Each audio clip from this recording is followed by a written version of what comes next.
Renato hoje vai trazer para a gente uma pesquisa que aborda o tema de apostadores de diferentes áreas, né, envolvendo a religião. Eu confesso que eu achei essa pesquisa bem curiosa, viu, Renato? Bom dia para você. Bom dia, Barão, bom dia, Roberta, bom dia a todo mundo que nos segue aqui no Brasil em Retratos no Station. Nós já falamos aqui na coluna algumas vezes sobre o crescimento das bets, em especial das apostas esportivas. Talvez o ouvinte lembre que são 25 milhões de brasileiros que passaram a apostar apenas no último ano.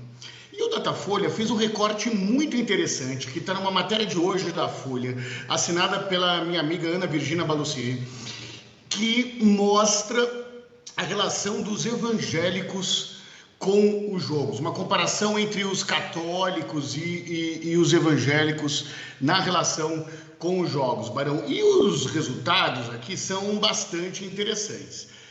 Os evangélicos têm, na sua maioria da sua congregação, uma crítica ao jogo, né? Como se isso fosse, muitas delas inclusive falam que é o jogo do demônio. Mas a pesquisa mostrou que não existe diferença na relação dos jogos entre católicos e evangélicos. Eu vou ler alguns números aqui para o ouvinte da Band News, né? Hoje, quando você vai comparar o jogo de bet, de apostas esportivas, 23% dos evangélicos já realizaram apostas esportivas online. E entre essas pessoas, 20% joga todo dia, Roberta. Para a gente ter uma ideia, entre os católicos esse número é bem menor, é de 19%, dentro da margem de erro, mas é 19%. Contra 23%. E o número dos que jogam diariamente cai de 20% para 14%. Ou seja, os evangélicos jogam um pouco mais do que os católicos, numa frequência maior do que os católicos, diferente aí do que se profetiza. Aliás, existem bets, inclusive, como a Bet Nacional, que coloca o profetiza até no seu slogan publicitário para isso. Eu estava lendo nessa reportagem que, inclusive, já é uma preocupação muito forte dos pastores, né, sobre esses jogos também. Agora, Renato, a gente tem outras pesquisas recentes que mostram também o comportamento dos brasileiros em relação às bets. É verdade, a gente mostra, o Datafolha mostra isso, pesquisas nossas do Instituto Locomotiva também mostram isso, Roberta, de que a maioria da população defende aí o fim das bets, ou no mínimo uma regulação maior das apostas, em especial das apostas esportivas e ainda mais do chamado jogo do tigrinho.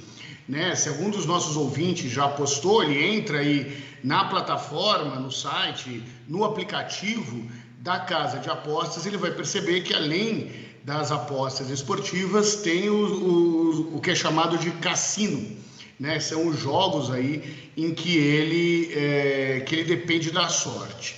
O que é interessante entender desse fenômeno? As bets cresceram numa velocidade maior do que a epidemia da Covid-19. Eu já tive em alguns momentos conversando com empresas ou com governantes do Brasil, do governo federal. Já tive até com o vice-presidente Alckmin discutindo a questão das bets, em que, sem a regulação, há um crescimento desordenado, aí, muitas vezes, que acabam atingindo mesmo crianças com relação às bets. Então, as bets que são bets sérias, formadas por empresas já consolidadas no mercado, estão com uma preocupação muito grande de seguir aí a demanda da opinião pública para colocar a bet num campo do entretenimento, no campo da diversão, e não no campo